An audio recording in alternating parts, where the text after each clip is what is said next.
지난해 7월 통영의 한 병원에서 간호조무사 A씨는 간질환 보조제를 정맥 주사하라는 의사의 처방을 받고 약물을 준비하던 중 라벨 확인을 소홀히 해 혈압을 급격히 올리는 약물을 주사기에 주입했습니다. 이후 담당 간호사가 이를 피해자에게 투여했고 피해자는 약물에 의한 급성 심장마비로 20분 만에 사망하였습니다. 법원은 A씨에게 업무상 과실치사 혐의를 적용해 금고 8개월의 집행유예 2년을 선고하고 80시간의 사회봉사를 명령하였습니다. 재판부는 A씨의 실수가 피해자의 사망이라는 참담한 결과를 초래했다며 책임이 무겁다고 지적했습니다. 그러나 피해자 유족과의 합의를 비롯해 사건 초기부터의 반성과 범죄 전력 없음 등을 고려해 집행유예를 결정하였습니다.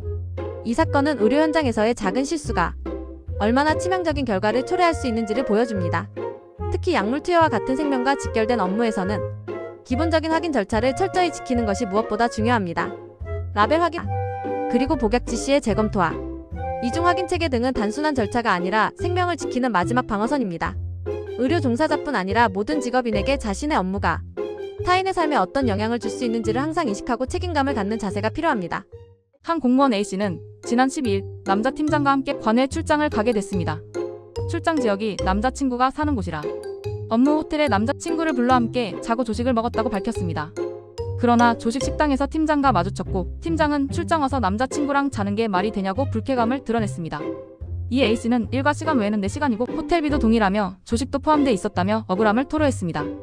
또한 결혼 예정이라 소문나도 상관없고 상사의 사생활 간섭이 불쾌하다고 주장했습니다. 이를 두고 누리꾼들은 출장은 공적인 자리이므로 부적절하다는 입장과 업무 시간 외의 사생활은 자유라는 입장으로 나뉘어 논쟁이 벌어졌습니다. 출장은 공적인 목적을 위한 활동이므로 개인의 사생활이라 하더라도 공적 공간에서는 신중한 판단이 필요하며 조직 내에서의 신뢰와 이미지에 영향을 줄 수 있다는 점을 인식해야 합니다. 업무 외 시간이라도 동료나 상사와 함께 있는 상황에서는 행동이 어떻게 받아들여질지 고려하는 사회적 지능이 요구되며 사생활의 자유와 조직 문화 사이에서 균형을 유지하는 태도가 중요합니다. 또한 갈등을 피하기 위해서는 사전에 충분한 배려와 설명이 필요하며 타인의 시선과 조직의 기대를 이해하는 것이 성숙한 직장인의 자세가 아닐까요? 여러분의 생각은 어떠한가요?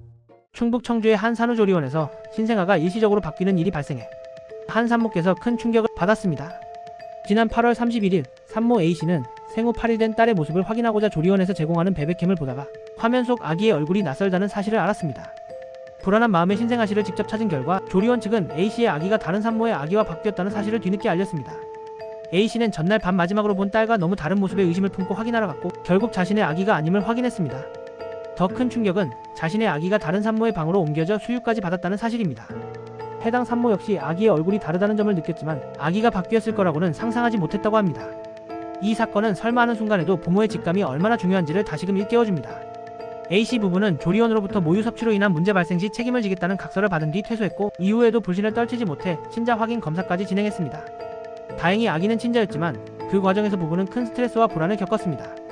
조리원 측은 직원의 실수로 인해 아기들의 이름표가 떨어져 다시 붙이는 과정에서 아기가 바뀌었다고 해명하며 재발 방지를 위해 발찌인식 시스템을 강화하고 직원들에게 경고 조치를 내렸다고 밝혔습니다. 또한 A씨에게는 조리원 비용 전액 환불과 친자 검사 비용을 지원해드렸다고 전했습니다.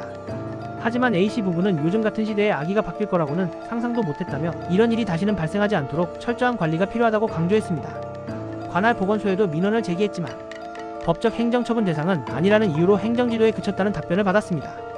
이번 사건은 서울 서초구 반포동의 서울고속버스 터미널이 49년 만에 대대적인 변신을 앞두고 있습니다. 1976년 준공된 이 터미널은 하루 4,000대의 버스가 오가며 교통 혼잡과 분진 문제를 야기해왔습니다. 리모델링은 계속 진행됐지만 노후화된 시설에 대한 불만은 여전했고 결국 서울시는 이곳을 초고층 주상복합 빌딩으로 재개발하기로 방향을 잡았습니다.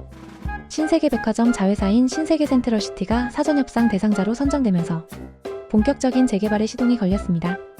계획안에 따르면 터미널은 지하로 내려가고 지상에는 최고 60층 규모의 주거 편의문화 복합시설이 들어설 예정입니다.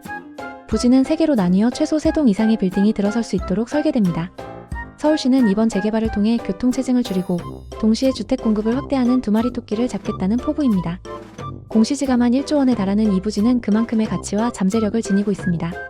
민간과 공공이 함께 도시계획의 타당성과 공공기여 방안을 조율하는 사전협상 제도를 통해 보다 균형 잡힌 개발이 이뤄질 전망입니다.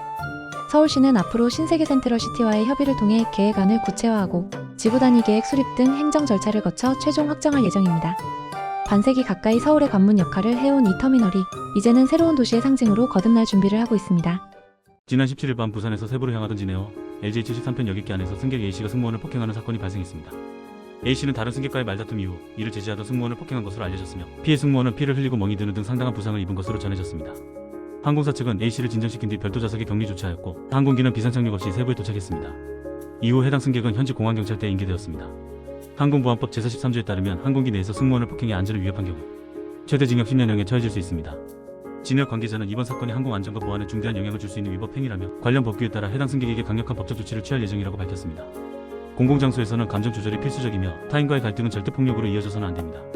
항공기 내는 제한된 공간이자 다수의 생명이 함께하는 장소이므로 안전과 질서를 해치는 행위는 엄중한 처벌을 받을 수 있습니다. 법은 개인의 충동보다 강하며 순간의 분노가 장기적인 법적 책임으로 이어질 수 있음을 명심해야 합니다.